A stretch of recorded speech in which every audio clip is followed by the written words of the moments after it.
Boa noite, irmãos. Graça e paz. Abram suas Bíblias em Atos, capítulo 25. Vamos dar continuidade, rumo ao final do livro de Atos.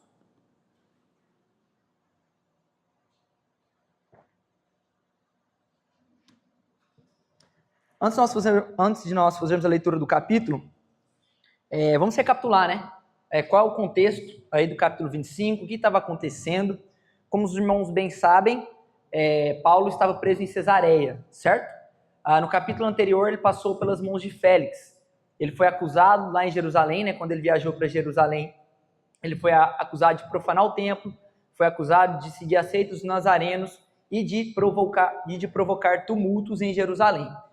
Daí, o guarda romano lá viu que não ia dar para manter ele em Jerusalém, a galera queria matar ele, estava tramando para matar ele, enviou ele escoltado por 200 soldados para Cesareia, onde ele ficou no cárcere sob a custódia do governador Félix. Félix chamou Paulo por algumas vezes, ouviu o relato de Paulo, mas por capricho político, Félix o manteve na prisão por 2 anos. Ele pediu dinheiro para Paulo, ali, talvez uma espécie de suborno para que o libertasse, mas Paulo não deu dinheiro e também Félix não o libertou. Nem o libertou dos judeus e nem o libertou para seguir a sua vida normalmente. E aí nós vamos entrar aí no contexto, após esses 2 anos de prisão, e há uma troca de governantes, sai Félix e entra Festo. Vamos ler aí o capítulo 25. 3 dias depois que Festo chegou a Cesareia para assumir suas novas responsabilidades no governo da província, partiu para Jerusalém, onde os principais sacerdotes e outros líderes judeus se reuniram com ele e lhe apresentaram as acusações contra Paulo. Pediram a Festo, como favor, que transferisse Paulo para Jerusalém, pois planejavam armar uma emboscada para matá-lo no caminho.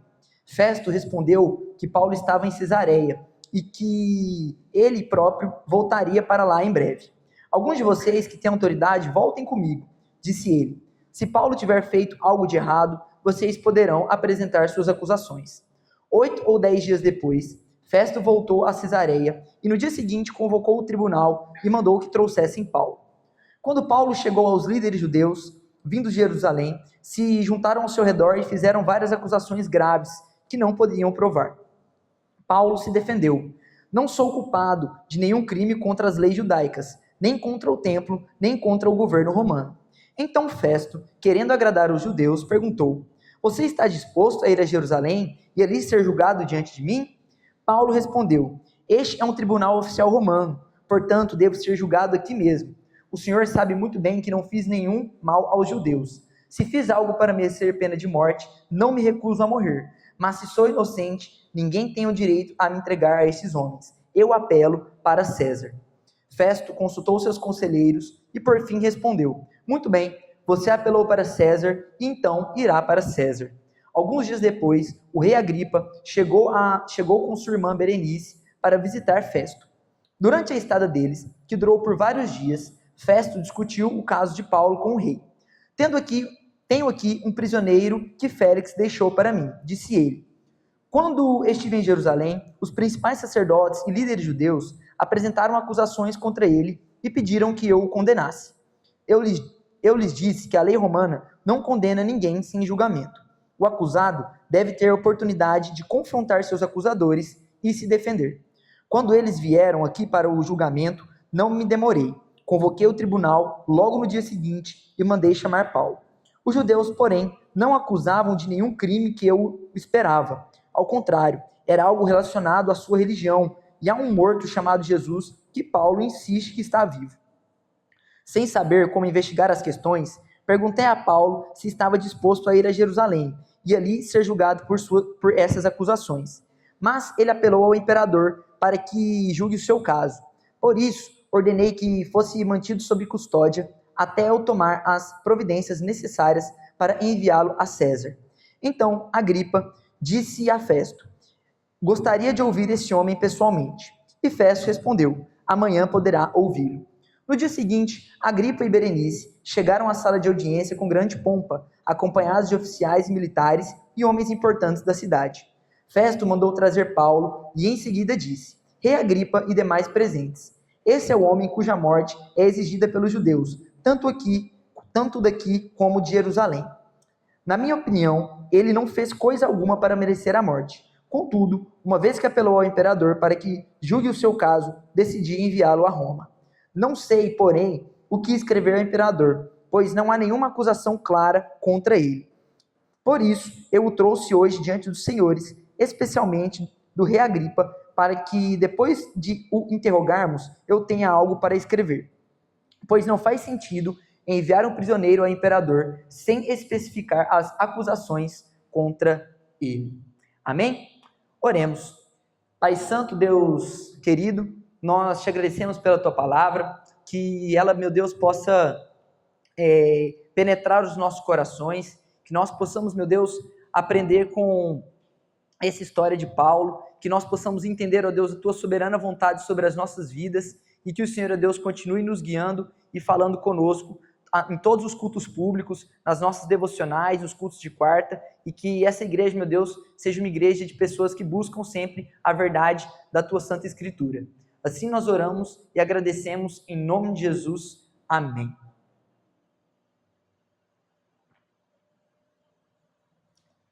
Bom, irmãos, então nós aqui nos deparamos com a continuidade do julgamento arrastado de Paulo, né? E aí nós temos vários filmes de Hollywood que tratam de julgamentos, séries de advogados, e recentemente eu vi um filme com o André, e o rapaz lá estava sendo condenado por matar um padre, e um advogado se compadeceu dele e protegeu ele e fez com que ele fosse liberto. E no fim, o grande plot twist, ele realmente matou o padre. E aí, nós temos vários outros filmes, né? Todos os filmes que mostram estratégias mirabolantes dos advogados, super inteligentes, né? Vão pegando as leis e mexendo aqui, mexendo ali, até conseguir libertar os seus clientes. Vemos também que a justiça nem sempre é tão justa assim. Tanto a justiça dos filmes quanto a justiça brasileira é cheia de brechas. E aí, nós vemos aqui, como no caso de Paulo, às vezes inocentes no banco dos réus. E às vezes o inocente sai inocentado, mas nem sempre o inocente sai pela porta da frente. Às vezes ele vai pela porta dos fundos, direto para o camburão. E aí nós vamos ver que aqui no versículo 25, no capítulo 25, né, Paulo saiu das mãos de Félix, caiu nas mãos de Festo, vai passar pelo rei Agripa, vai apelar ao imperador, e os irmãos vão ver que durante todo o capítulo, praticamente nada vai se solucionar. Apenas vai passar por mais um processo burocrático que acontecia desde aquela época.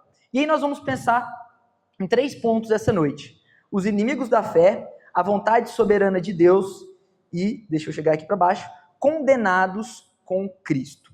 E vamos começar aí pelos versículos de 1 a 4. Vamos reler os versículos.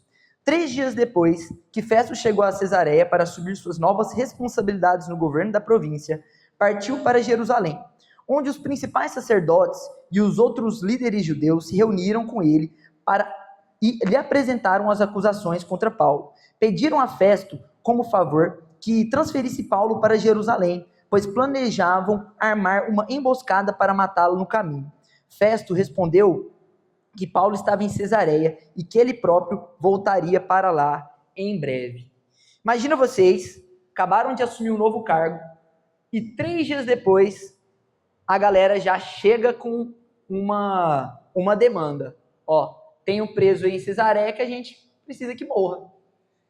Os judeus não deram tempo para Festo nem pensar, nem organizar o governo, nem conhecer a sua equipe de trabalho, já estavam lá, prontos para pedir a condenação de Paulo.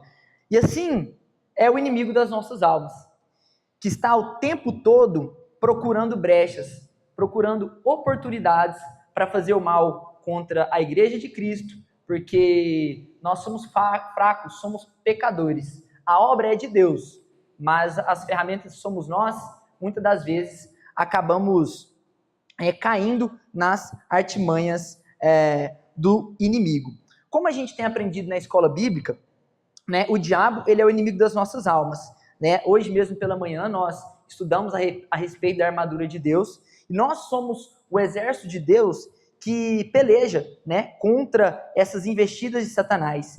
Efésios 6, 10, 11 e 12 vai dizer assim: no demais, irmãos meus, fortalecei-vos no Senhor e na força do seu poder, revesti-vos de toda a armadura de Deus, para que possais estar firmes contra as astutas ciladas do diabo, porque não temos que lutar contra a carne e o sangue, mas sim contra os principados, contra as potestades, contra os príncipes das trevas deste século, contra as hostes espirituais da maldade nos lugares celestiais.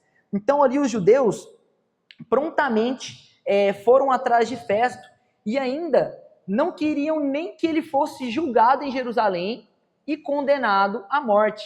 Eles armariam uma emboscada no caminho para matar Paulo. Então eles usariam ainda de meios sórdidos, meios de pura maldade para atentar sobre a vida de Paulo.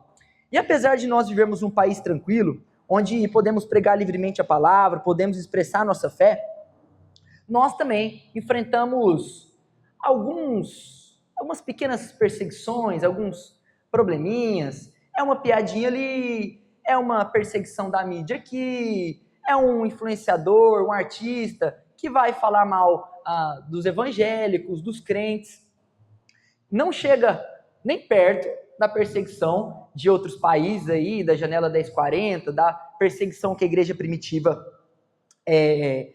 sofria, mas nós temos que estar prontos, temos que estar dispostos, sempre vigilantes e atentos para que essas coisas não nos atinjam, porque talvez isso seja só o começo, talvez essas pequenas coisas, essas piadinhas, essas às vezes muitas fake news, que o deputado vai lançar uma lei que vai fechar as igrejas. E até quando isso vai ser fake news? Até quando isso vai passar de um zumbido dos nossos ouvidos? Nós temos que orar, nós temos que estar atentos, vigilantes, firmes na palavra do Senhor, para quando essas coisas vierem a realmente nos atingir de maneira mais contundente, de maneira mais efetiva. Não é normal que os princípios que acreditamos, por serem aquilo que Deus deixa nas suas escrituras, firam tanto as pessoas ao nosso redor. Os judeus perseguiam Paulo porque aquilo que ele pregava, agora convertido em Cristo, ia totalmente contra o judaísmo. Primeiro, eles não acreditavam que Jesus era o Messias. Então, só aí, no capítulo 24, aqui, 23, ainda vai dizer, né?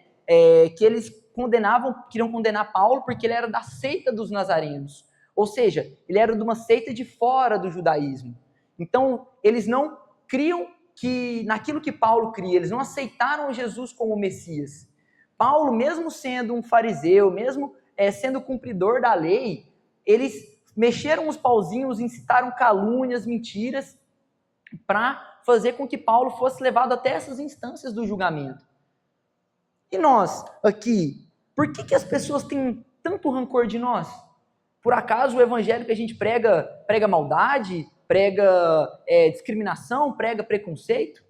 Infelizmente, muitas igrejas não saudáveis, igrejas que têm pervertido o evangelho, acabam passando uma imagem negativa do que é o real evangelho. Mas cabe a nós, né, nós aqui que estamos com essa camiseta Jesus Transforma, demonstrarmos o verdadeiro evangelho, o Jesus que transforma vidas, o porquê que nós pregamos tanto a respeito desse Jesus. Por que esse Jesus cobra das pessoas uma vida diferente? Por que elas não podem levar a vida que elas levam? Por que Jesus prega contra o pecado? Cabe a nós isso. Cabe a nós levar essa verdade e, diferente do que os judeus pensavam sobre o evangelho, tentar mudar cada vez mais a mente daqueles que estão à nossa volta. Imaginem só, Jesus foi para os judeus ali no meio, a igreja primitiva surgiu no meio dos judeus, Mas mesmo assim, eles não quiseram. Eles pediram para crucificar Jesus no lugar de Barrabás. Depois, eles não permitiram que os cristãos ficassem em Jerusalém e a igreja foi dispersa por todos os cantos. Claro, o evangelho incomoda. O evangelho fala contra o pecado, fala que nós não podemos seguir a vontade da nossa carne. Mas o evangelho não é uma coisa ruim. A gente não prega imoralidade, a gente não prega roubar, a gente não prega matar, se embebedar. O que há de ruim no nosso evangelho? Mas os judeus, eles queriam porque queriam fazer o mal para a vida de Paulo. Os nossos inimigos, muitas das vezes, são quem a gente menos imagina. Porque às vezes a gente está pregando o evangelho para os nossos amigos, familiares, e nas nossas costas talvez ele está fazendo chacota, tá, nossa, mas o João tá chato, toda hora fala de Jesus, qualquer oportunidade, e está minando o evangelho para as outras pessoas. Imaginem só, no meio desse julgamento, Paulo sendo condenado, sendo julgado por conta de Cristo, várias pessoas ali romanas reunidas. Qual a visão que eles têm desse evangelho? Vários judeus falando, não, isso aí está errado, isso aí não é o certo, esse homem está profanando a nós judeus. Em quem acreditar? Nas autoridades judaicas ou naquele homem que está pregando que um homem ressuscitou dentre os mortos? Os nossos inimigos, apesar de serem inimigos da fé, eles também têm que ser evangelizados. Agora imagina como fica ali o nosso jogo de cintura, uma linha tênue entre lutar contra os nossos inimigos e levar a eles o amor de Cristo. Os mesmos homens que açoitaram Paulo e o guardaram na cadeia à noite, talvez foram os mesmos a quem Paulo anunciou o evangelho. Então a gente tem que, por mais que possam parecer nossos inimigos, e são realmente inimigos da fé, que estão tentando impedir o evangelho de Cristo, mas nós devemos amá-los e ter compaixão deles. Porque o inimigo maior, que é Satanás, acaba trabalhando na vida dessas pessoas para que eles nos afetem, para que eles toquem nas nossas vidas. E aí 1 Pedro 5,8 nos diz: sede sóbrios, vigiai, porque o diabo, vosso adversário, anda em derredor como leão, bramando, buscando a quem possa tragar. Segundo ponto, a vontade soberana de Deus. Algumas vezes no livro de Atos, a gente vê o Espírito Santo mudando as ideias de Paulo, certo? Paulo queria ir para um lugar, mas o Espírito Santo fala, não, você vai pelo outro lugar. No capítulo 16, quando Paulo e Silas foram impedidos pelo Espírito de pregar na província da Ásia, nós vemos que Paulo e Silas foram impedidos de pregar na província da Ásia, e no capítulo 19, no versículo 21, diz assim: depois disso, Paulo se sentiu impelido pelo Espírito a passar pela Macedônia e a Acaia, antes de ir a Jerusalém, e de lá devo prosseguir para Roma, disse ele. Mais à frente, no capítulo 23, após os eventos de Jerusalém, após o que nós vimos aqui que aconteceu em Jerusalém, o Senhor diz a Paulo, naquela noite, o Senhor apareceu a Paulo e diz: tenha ânimo, Paulo, assim como você testemunhou a meu respeito aqui em Jerusalém, deve fazê-lo também em Roma. Então, peraí, Deus está mexendo os pauzinhos. O Espírito mudou a direção de Paulo, Paulo, impelido pelo Espírito, falou, devo ir a Roma. O Senhor confirma para Paulo, Paulo, assim como Jerusalém, você fez de Jerusalém, também vá a Roma. Quando voltamos ao capítulo 25, Festo regressa a Cesareia com algumas autoridades de Jerusalém para ouvir Paulo e seus acusadores. Os judeus fazem acusações das quais nada podem provar contra Paulo, e Paulo continua alegando sua inocência. Mas o versículo 9 diz o seguinte: então Festo, querendo agradar aos judeus, perguntou, você está disposto a ir a Jerusalém e ali ser julgado diante de mim? Vejam só, olha como é importante nós termos atenção. Então Festo, querendo agradar aos judeus, perguntou, você está disposto a ir a Jerusalém e ali ser julgado diante de mim? Irmãos, pensem em vocês. Festo está falando para Paulo, olha Paulo, eu estou levando você em Jerusalém e você vai ser julgado diante de mim. Eu sou o governador de Roma, eu vou garantir que o julgamento seja, beleza. Irmãos, Festo, mesmo sendo uma autoridade romana, lá em Jerusalém, onde todos queriam matar Paulo, qual seria o desfecho de Paulo? Pelo que nós vimos aqui do plano dos judeus, Paulo nem chegaria em Jerusalém. Haveria uma emboscada para matar Paulo. Então, Festo aqui, ele é um usado do diabo. Ele querendo agradar aos judeus, ele precisava manter a reputação dele, a aparência dele com os líderes judaicos, porque afinal de contas, a política é sobre relações, né? Os políticos estão lá, os partidos estão sempre lá confabulando, quem consegue roubar mais, quem consegue fazer mais porcaria, mas é sobre relações, não é?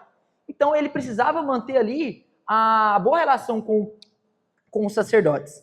Mas Paulo, que é muito astuto, que é doutor da lei, que é muito sábio e também conhece as leis romanas, recorre a César. Não vou ser julgado aqui não. É como se eu pedisse para não ser julgado aqui, na vara de Tubiara, daí eu fosse mandado para Goiânia, lá no governador, falando, não, eu aqui não. Eu quero ser julgado pelo, qual que é o maior? Supremo Tribunal Federal, pelo careca. Aí também não é tão bom de ser julgado, né? STJ, Supremo Justiça, isso. Então eu não sei quem está lá em cima, mas eu quero recorrer para ser julgado pelo mais alto escalão. Ou seja, Paulo conseguiu ali fugir dos judeus e procurar um julgamento, no mínimo, honesto diante do imperador. Que o imperador, com certeza, faria cumprir a lei romana. E aí a gente vai dar um stop aqui no julgamento de Paulo. E aí a gente vai observar que nesse pedido de Paulo para ser julgado por César, ele ganha o ticket, a passagem só de ida para Roma. E como nós vimos, tudo isso está diante da vontade de Deus. O ditado popular diz que Deus escreve certo por linhas tortas. E esse ditado é um absurdo, certo? Deus é o dono da história, ele é o dono da escrita. Se a linha é torta, se a linha é reta, a pena, qual é a pena, qual que é o alfabeto, não importa. É Deus. É Deus que escreve a história. Ele é soberano. Nada, nenhuma folha cai sem que seja da vontade de Deus. Romanos 11, 33 e 34 diz assim: ó profundidade das riquezas, tanto da sabedoria como do conhecimento de Deus. Quão insondáveis são os seus juízos e quão inescrutáveis os seus caminhos. Porque quem compreendeu a mente do Senhor, ou quem foi o seu conselheiro? Então vejam só como Deus é maravilhoso para cumprir os seus decretos e a sua vontade. Deus queria que o evangelho chegasse a Roma. E a gente vê durante todo o livro de Atos que Deus tem estratégia. Ele usa Paulo ia para as sinagogas, o itinerário de Paulo era Deus que fazia. E aí, seja na EBD, seja nas aulas de história da escola, a gente sabe que Roma era a cidade. Imagina aqui no Brasil, São Paulo. Tudo passa por São Paulo aqui no Brasil. Economia, né, para ir para o Porto de Santos passa em São Paulo. O Brasil gira em torno de São Paulo. E o mundo girava em torno de Roma. Comércio, cultura, filosofia, artes, tudo girava em torno de Roma. Então Deus entendia que era extremamente importante que a palavra chegasse até Roma. E ali a gente sabe que realmente o cristianismo se difundiu ali em Roma. Aprove Deus que fosse através da Igreja Católica, mas acabou sendo difundido para todo o mundo através de Roma. E nesse pedido, né, que Paulo faz para ir até Roma, nós sabemos que ele vai passar por uma viagem épica, né? Tipo aquelas de Ulisses, né, do filme que vai ter agora. Como é que chama mesmo o filme do Christopher Nolan? Fugiu, a Odisseia. Então Paulo vai passar por poucas e boas, vai naufragar, vai ser picado por uma cobra, e é uma viagem, ó, tipo a que a gente fez para São Paulo em 2022, aí fica aí a referência para quem foi. E aí, em Filipenses 2:13, diz assim: porque Deus é o que opera em vós, tanto querer como efetuar, segundo a sua boa vontade. Então, independentemente de como Paulo vai chegar em Roma, é Deus, certo? E Deus vai usar meios que talvez para Paulo não sejam tão agradáveis, mas Deus vai fazer com que Paulo chegue lá e que o evangelho chegue lá. Você já se imaginou na Amazônia, fazendo missão dos ribeirinhos, plantando igreja no sertão, ou fazendo uma ação Jesus Transforma lá na Cracolândia, em São Paulo? Podemos passar dias nesse tipo de ação de voluntariado, até meses, né? Olha o Radical, né? Projeto Radical aqui em Goiás. Quem sabe até anos, né? Em um projeto de voluntariado, levando o evangelho. Ou a gente pode entender que Deus nos chamou para fazer missões. E aí eu vou procurar junta de missões estaduais, nacionais, mundiais, uma junta multidenominacional, porque eu sinto que Deus me chamou para fazer missões fora. Eu preciso sair aqui, preciso anunciar o evangelho até os confins da terra. Mas como será o processo? Para onde eu vou? Como eu vou viver lá? Tudo isso pode passar na mente de alguém que quer fazer missões. Mas veja como tudo isso está debaixo dos planos de Deus. Vejam como se dá o chamado de Paulo para a primeira viagem, lá em Atos 13, de 1 a 3. Entre os profetas e mestres da igreja de Antioquia da Síria, estavam Barnabé e Simeão, chamado Níger, Lúcio de Cirene, Manaém, que tinha sido criado com o rei Herodes, Antipas e Saulo. Certo dia, enquanto adoravam o Senhor e jejuavam, o Espírito Santo disse: separem-me Barnabé e Saulo para realizarem o trabalho o qual eu os chamei. Então, depois de mais jejuns e orações, impuseram as mãos sobre eles e os enviaram em sua missão. Glória a Deus. A igreja enviando missionários. A igreja orou, viu que tinha ali, o Espírito Santo falou: olha, esses irmãos aqui eu preciso para que eles cumpram missões, para que eles cumpram o chamado. Né? Quando o Jean chegou aqui, ele desafiou a igreja. A gente vai estar preparado para liberar os nossos irmãos, para deixar os nossos irmãos irem fazer missões, se for a vontade de Deus? Ah, mas esse irmão, ele é tão importante, ele ajuda tanto.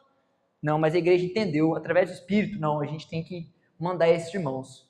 E aí, talvez eles receberam mantimentos, eles foram amparados, receberam dinheiro para essa primeira viagem missionária, talvez eles tinham até pensado numa primeira rota dessa viagem missionária.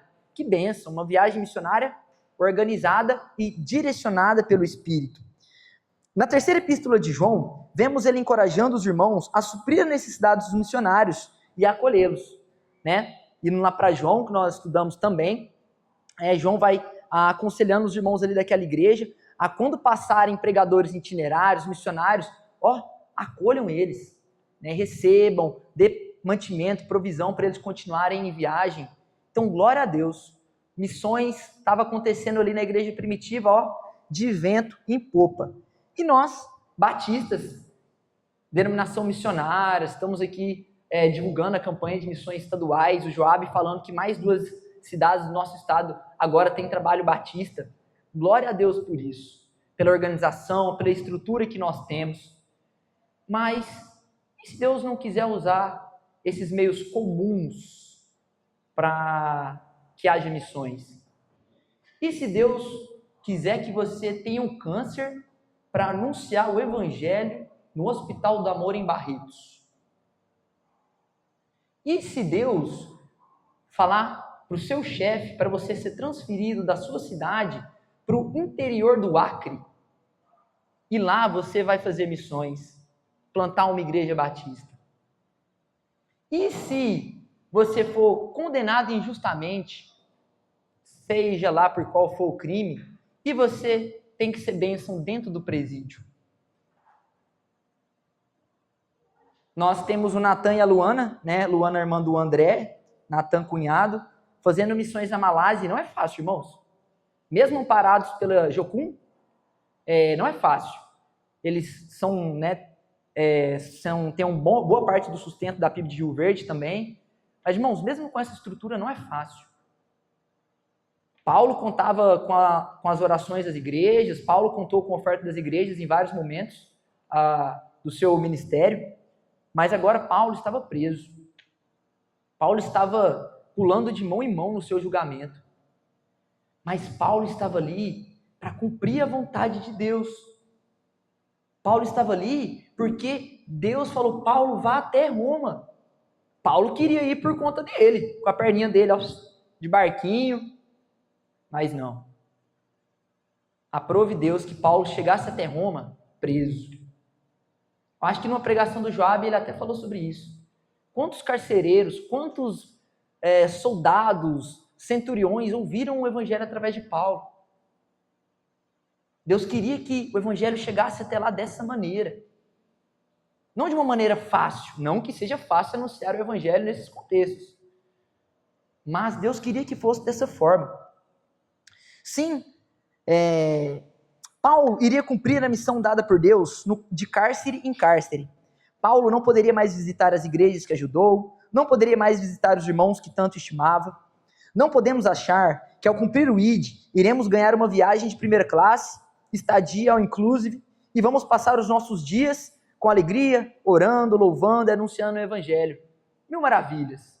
Chegar aqui, Jesus transforma, Jesus te ama. Olha essa pulseirinha, é um plano de salvação, você conhece? Glória a Deus se fosse fácil dessa maneira. Todos os dias fosse de manhã, café da manhã, ofertado pelos irmãos, sai evangelismo, almoço, ofertado pelos irmãos, à tarde livre. A gente gosta da tarde livre. Mais um pouquinho à noite, culto público e mais evangelismo noturno. Glória a Deus. Mas, e se, sim, nós vamos anunciar o evangelho debaixo do sol quente, debaixo de chuva, após noites mal dormidas, com uma alimentação precária? Não, acho que na minha última vez que eu tive aqui no púlpito, eu falei, irmãos, vocês estão preparados para ir para a Amazônia comer ensopado de macaco? Estão preparados para ir para a Amazônia para não ver arroz e feijão? Porque lá, talvez não é arroz e feijão, é farinha, açaí e o que eles conseguem da caça. Os irmãos estão preparados para comer peixe. O irmão gosta do bife ali, quem sabe ali do peito de frango grelhado. Isso por menos. Sim, nós vamos orar, mas será que nós estamos preparados para orar nos morros das favelas? Debaixo dos fuzis dos traficantes? Sobre os olhares das milícias? Orar em presídios? Orar nos hospitais ao lado de famílias enlutadas e desamparadas, desesperadas, não sabendo se seu ente querido vai sair dali com vida? É fácil orar nesses lugares? Sim, nós vamos cantar, com a boca cheia de músicas lindas, louvores maravilhosos, mas com a saúde emocional em cacos. A ansiedade faz a mão tremer. Só Deus sabe o que a gente passa no quarto em secreto. Mas lá na hora de louvar no Jesus Transforma, glória a Deus, aleluia. Será que no meio desses louvores nós podemos cantar da bondade de Deus quando estamos passando por uma situação comparável à de Jó? O Maicon hoje cedo falou do pai dele, da ferida do pai dele. Quão asquerosa, quão repulsiva era. Jó coçava suas feridas com um caco de telha. Jó estava coberto de cinza todos os dias. Você tem coragem, irmãos, de entrar numa UTI, a pessoa amputada, com diabetes, com trombose, talvez a carne necrosando, você fazendo vômito dentro daquela sala de hospital e ainda assim anunciar o evangelho? Na ação Jesus Transforma, eu achei incrível a palavra do pastor Paulo, porque no primeiro dia, qual foi o nosso sentimento? O mesmo do Brasil. Acabou. Não vai vir ninguém. Não vai dar certo. Perdemos. Jesus não vai transformar ninguém. Eu fui fazer evangelismo, confesso que nas primeiras casas foi, não sabia o que falar, língua presa, travado. Depois foi caminhando. Eu vi até uma pessoa lá, uma mulher que a gente abordou lá, glória a Deus. Mas no primeiro dia a sensação foi, vai dar certo não. E mesmo no segundo dia, quando tudo deu certo, será que a gente falou, nossa, dá pra fazer outro desse esse ano? Não, cansa demais. Nossa, carregar mesa de ping-pong, pimbolim, brinquedo inflável, panela de comida. Irmãos, eu carreguei trem demais. Eu que falei lá pro pastor Paulo, irmãos que carregam, eu carreguei trem, hein? Irmãos, nada pode ser empecilho para que a gente anuncie o evangelho. Prisão, perseguição, chuva, naufrágio, picada de cobra. Sabe-se lá o que o inimigo vai fazer para ser empecilho ao anúncio do evangelho. Mas nós devemos estar dispostos, preparados para anunciar o evangelho que transforma as nossas vidas. Terceiro ponto. Paulo estava passando pelas mãos das autoridades. Primeiramente passou por Félix, que não deu uma sentença, mas manteve preso por capricho. Logo após veio Festo. Primeiramente tenta fazer uma moral com os judeus e sugerir o julgamento de Paulo que fosse realizado em Jerusalém. E Paulo ainda passaria pela presença de Herodes ou Agripa. Vejam como o relato de Festo ao rei Agripa passa a sensação de que ele está de mãos atadas e não sabe o que fazer. A partir do versículo 15. Quando estive em Jerusalém, os principais sacerdotes e líderes judeus apresentaram acusações contra ele e pediram que eu o condenasse. Eu lhes disse que a lei romana não condena ninguém sem julgamento. O acusado deve ter a oportunidade de confrontar seus acusadores e se defender. Quando eles vieram aqui para o julgamento, não me demorei, convoquei o tribunal logo no dia seguinte e mandei chamar Paulo. Os judeus, porém, não acusaram de nenhum dos crimes que eu esperava. Ao contrário, era algo relacionado à sua religião e a um morto chamado Jesus que Paulo insiste que está vivo. Sem saber como investigar essas questões, perguntei a Paulo se estava disposto a ir a Jerusalém e ali ser julgado por essas acusações. Mas ele apelou ao imperador para que julgasse seu caso. Por isso, ordenei que fosse mantido sob custódia até eu tomar as providências necessárias para enviar a César. Então veja como o Festo aqui, ele está meio que de mãos atadas. Né? Ele procurou os seus conselheiros, depois que Paulo apelou para César, ele ouviu os conselheiros e falou, não, vamos te mandar para César.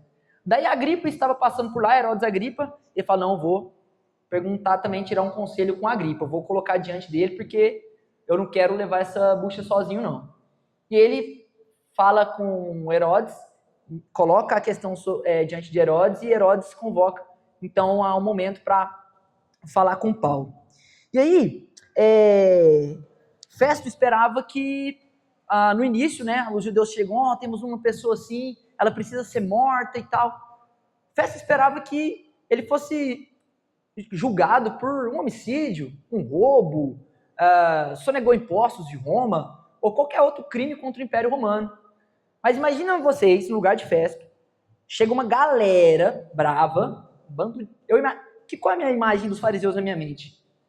Uns velhos, chatos, doutores da lei, cheios de palavras difíceis, acham que tinham a razão e na orelha de Festo.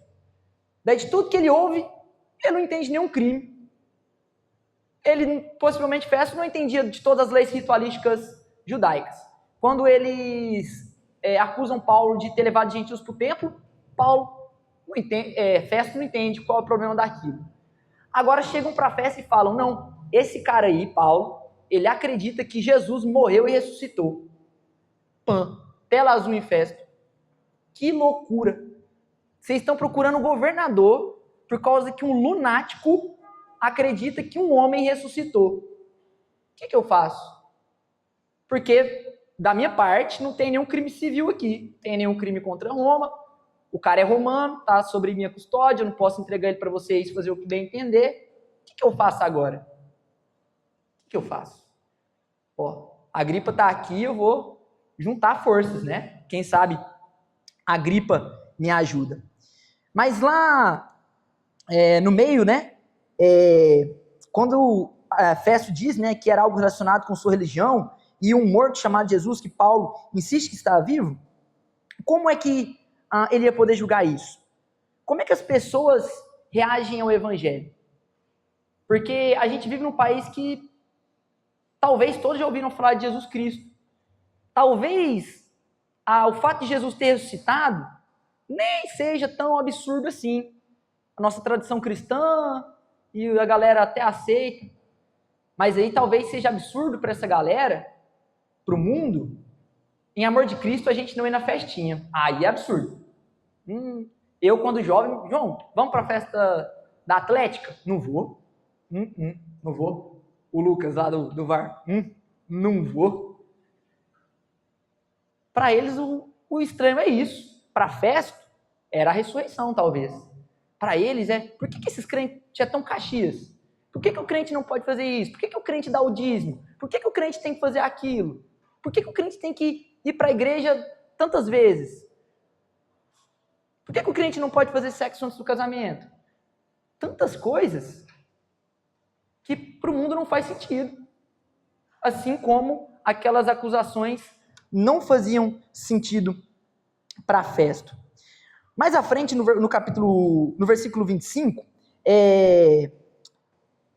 Festo diz a Agripa: em minha opinião, ele não fez coisa alguma para merecer a morte. Contudo, uma vez que apelou ao imperador para que julgue seu caso, decidi enviá-lo a Roma. Não sei, porém, o que escrever ao imperador, pois não há nenhuma acusação clara contra ele. Por isso, eu o trouxe hoje diante dos senhores, especialmente do rei Agripa, para que, depois de o interrogarmos, eu tenha algo para escrever, pois não faz sentido enviar um prisioneiro ao imperador sem especificar as acusações contra ele. Imagina a festa.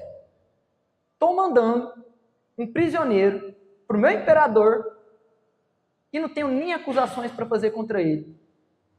Imaginem César, o que pensaria de Festo? Esse cara é incompetente. Está mandando um Zé Ninguém da província da Judéia para ser julgado diante de mim? Talvez até César poderia pesquisar o histórico de Paulo e tal, que não era um cidadão qualquer, mas mesmo assim, como é que Festo envia um prisioneiro para o imperador sem nem acusações ter diante dele, praticamente, só porque os sacerdotes judeus pediram? E aí, o nosso capítulo se encerra aqui. Cenas do decorrer do julgamento para o próximo episódio. Neste local, neste mesmo horário, com o Joabe. Mas, e nós? Podemos ser acusados de quê? Paulo foi açoitado, apedrejado, expulso de cidades, e agora estava em mais um julgamento. Tudo isso por amor a Cristo. Para as pessoas à nossa volta, crer em um homem que é Deus, que morreu, ressuscitou e está vivo, parece no mínimo loucura. As pessoas não vão entender. 1 Coríntios 1,18 diz: porque a palavra da cruz é loucura para os que perecem, mas para nós que somos salvos é o poder de Deus. 1 Coríntios 1,27, parte A: mas Deus escolheu as coisas loucas deste mundo para confundir as sábias. Paulo queria ter um julgamento justo diante dos homens, mas ele não se importava se ele fosse condenado. Primeiro, ele não se importava em receber a morte se realmente ele fosse culpado de alguma coisa. Mas Paulo também não se importava de ser condenado injustamente por amor a Cristo. Paulo não se importava de ser açoitado, apedrejado, por amor ao Evangelho. Por mais que o julgamento fosse injusto, por mais que ele fosse condenado, não importava se fosse para levar o Evangelho de Cristo. Nós vemos Jó, que no início não entendia porque estava passando por aquelas coisas.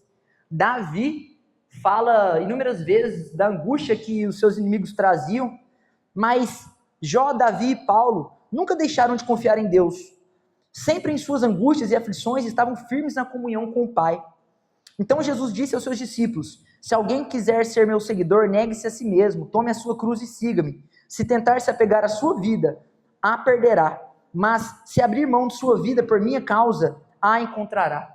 Mateus 16, 24 e 25. Paulo estava pronto para entregar a sua vida em favor de Cristo. Paulo estava carregando a sua cruz, há muito tempo pelo Evangelho de Cristo. Paulo já havia passado por um monte de situações difíceis. ele não sabia o que aguardava ele em Roma. Ele não sabia. Ele sabia que era a vontade de Deus, que ele estava indo para anunciar o evangelho. Mas talvez passasse na mente de Paulo, nossa, como seria mais efetivo se eu pudesse estar nas ruas de Roma anunciando o evangelho. Talvez houvesse uma sinagoga judaica em Roma, como eu queria estar na sinagoga falando do evangelho. Mas Paulo estaria preso em Roma, falando sobre o evangelho. E Paulo diz: fui crucificado com Cristo, assim já não sou eu quem vive em mim, mas Cristo vive em mim. Portanto, vivo neste corpo terreno pela fé no Filho de Deus, que me amou e se entregou por mim. Gálatas 22. Para concluirmos, assim como Paulo estava passando por um julgamento injusto, Cristo também passou por esse mesmo processo. Mas, como ovelha muda diante dos seus tosqueadores, permaneceu calado diante de Pilatos e foi condenado à morte de cruz pelo seu povo. Os judeus negaram o Messias, os judeus perseguiram os seguidores de Cristo. Tudo isso para que eu e você tivéssemos acesso a Deus por intermédio do sacrifício redentor do Cordeiro. Voltando ao ditado, Deus escreve, certo, por linhas tortas, eu creio naquilo que Deus escreveu, naquilo que está registrado na Bíblia, no plano de salvação que foi executado na morte e ressurreição de Cristo e que será concluído quando Ele vier buscar a sua igreja para morar na glória eterna. 3 aplicações práticas para nós orarmos, e eu consegui terminar antes das 9, glória a Deus. Primeiro, na nossa caminhada, vamos enfrentar inimigos da fé, mas isso não pode nos impedir. Devemos seguir confiando em Deus e na sua soberana vontade, anunciando o evangelho onde quer que estivermos. Segundo, Deus pode te chamar para a missão para onde e como Ele bem entender. Esteja pronto para compreender os caminhos que Deus quer que você siga. E terceiro, Mateus 5, 11 e 12. Bem-aventurados sois quando vos injuriarem e perseguirem, e mentindo disserem todo mal contra vós por minha causa. Exultai, alegrai-vos, porque é grande o vosso galardão nos céus, porque assim perseguiram os profetas que foram antes de vós. Que a nossa alegria esteja em Cristo, que apesar das perseguições, lutas, das pequenas às maiores, nossa alegria esteja em Cristo e que nós possamos anunciar o evangelho através das nossas vidas e através de anunciar a palavra de Deus. Amém? Vamos orar.